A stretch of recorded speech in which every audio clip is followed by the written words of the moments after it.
Istimewa Yogyakarta dikenal sebagai pusat pendidikan, budaya, dan pariwisata di Indonesia. Dengan posisi yang strategis dan karakter masyarakat yang majemuk, Yogyakarta memiliki dinamika sosial yang khas.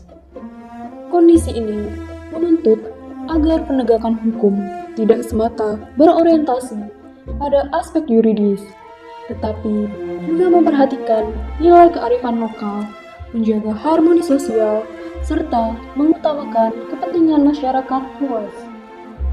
Kejaksaan Tinggi Daerah Istimewa Yogyakarta sebagai representasi Kejaksaan Republik Indonesia di daerah memiliki tanggung jawab besar untuk memastikan penegakan hukum berjalan secara adil, humanis, dan bermanfaat bagi masyarakat.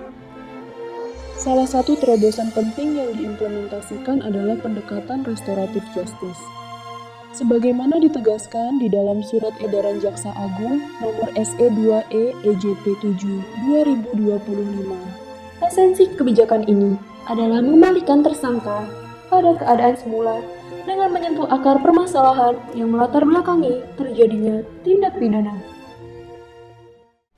Kita harus dapat melihat jika saat ini telah terjadi pergeseran paradigma hukum dari keadaan resolutif atau pembalasan menjadi keadilan restoratif atau pemulihan. Kegelisahan saya melihat penanganan perkara yang menimpa rakyat kecil dan beraspek pada kemanusiaan semakin mendorong saya untuk melakukan terobosan hukum. Karena hukum tanpa keadilan adalah sia-sia. Ingat, hukum tanpa keadilan adalah sia-sia. Dan hukum tanpa kemanfaatan juga tidak dapat diandalkan. Assalamualaikum warahmatullahi wabarakatuh. Salam sejahtera bagi kita semua. Salam Om Swastiastu, Namo Buddhaya, salam kebajikan, Rahayu. Saya Lutfi Tricahyanto, peserta pelatihan kepemimpinan administrator tahun 2025 Angkatan 1 pada Badan Diklat Kejaksaan Republik Indonesia. Video ini saya persembahkan sebagai bagian dari aksi perubahan yang berjudul Implementasi Penegakan Hukum Pasca Restoratif Justice, pembinaan terhadap pelaku melalui kolaborasi pada bidang tindak pidana umum Kejaksaan Tinggi Daerah Istimewa Yogyakarta. Bapak dan Ibu serta rekan sejawat yang saya hormati, restoratif justice telah menjadi terobosan yang paling berarti dalam sistem pidana kita. Melalui pendekatan ini tidak hanya menyelesaikan perkara pada jalur perdamaian saja, tetapi melalui hubungan sosial antar pelaku, korban, dan masyarakat. Namun, proses penegakan hukum ini tidak berhenti pada titik perdamaian. Tantangan utama adalah pada pasca restoratif justice, di mana memastikan pembinaan bagi pelaku agar benar-benar berubah, tidak mengulangi perbuatan, dan dapat kembali berperan aktif dalam tengah-tengah masyarakat.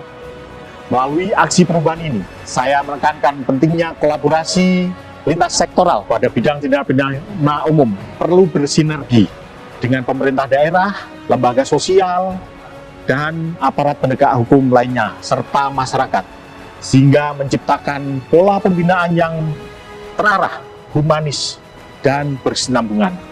Dengan demikian, restoratif justice tidak hanya menyelesaikan perkara, tetapi juga menghadirkan keadilan yang substansif, menekan angka residivisme, sekaligus menjaga harmonisasi sosial. Harapan saya, aksi perubahan ini menjadi langkah awal menuju penegakan hukum yang lebih efektif, berkeadilan, dan manusiawi, sehingga benar-benar bermanfaat bagi masyarakat. Demikian yang dapat saya sampaikan. Wassalamualaikum warahmatullahi wabarakatuh. Salam hormat dan terima kasih. Aksi perubahan ini diselenggarakan dengan dukungan penuh dari mentor, yaitu Kepala Kejaksaan Tinggi Daerah Istimewa Yogyakarta. Beliau menegaskan urgensi kolaborasi lintas bidang dan lintas instansi guna menjamin implementasi restoratif justice tidak hanya bersifat normatif, konseptual, melainkan terrealisasi secara nyata dan memberikan kemanfaatan optimal bagi masyarakat. Sebagai tahap awal, telah diselenggarakan koordinasi internal lintas bidang di lingkungan Kejaksaan Tinggi. diskusi dan sinkronisasi pandangan menjadi dasar untuk menyusun pola kerja yang komprehensif. Tahap berikutnya adalah koordinasi eksternal dengan pemerintah daerah DIY, baik melalui pertemuan langsung dengan sekretaris daerah maupun rapat daring dengan instansi terkait seperti Dinas Sosial, Dinas Kesehatan, dan BNN. Sinergi ini menjadi fondasi penting agar SOP yang disusun dapat diimplementasikan dengan efektif. Selanjutnya, melalui rapat internal bersama Kajati dan Wakajati, tim efektif menyusun rancangan standar operasional prosedur sekaligus melakukan sosialisasi ke jajaran jaksa dan staf. Dengan adanya SOP, penegakan hukum pasca restoratif justice memiliki arah yang jelas, terukur, dan berkelanjutan. Sebagai contoh nyata, dalam perkara penyalahgunaan narkoba yang melibatkan seorang pelaku asal Kulon Progo dengan lokus delikti di Kabupaten Bantul, muncul kendala dalam pelaksanaan rehabilitasi. Pemerintah daerah Bantul menolak menanggung biaya rehabilitasi di Panti Hafara. Namun, berkat adanya MOU Kejaksaan Tinggi dengan pemerintah Provinsi DIY, pelaku akhirnya dapat direhabilitasi melalui Dinas Kesehatan Provinsi di Panti Rehabilitasi Grasida. Kasus ini menunjukkan pentingnya peran SOP dan kolaborasi lintas instansi dalam memastikan keberlanjutan pembinaan pasca restoratif justice. Aksi perubahan ini mendapatkan dukungan luas baik dari pemerintah provinsi, instansi terkait, maupun tokoh masyarakat di DIY. Dukungan tersebut mencerminkan semangat sinergi untuk menghadirkan keadilan yang humanis, menekan angka residivisme, serta menjaga harmoni sosial di masyarakat. Melalui penyusunan dan implementasi SOP keadilan restoratif, Kejaksaan Tinggi Daerah Istimewa Yogyakarta menegaskan komitmennya untuk menghadirkan penegakan hukum yang tidak hanya menindak tetapi juga membina, melindungi, dan memulihkan kehidupan.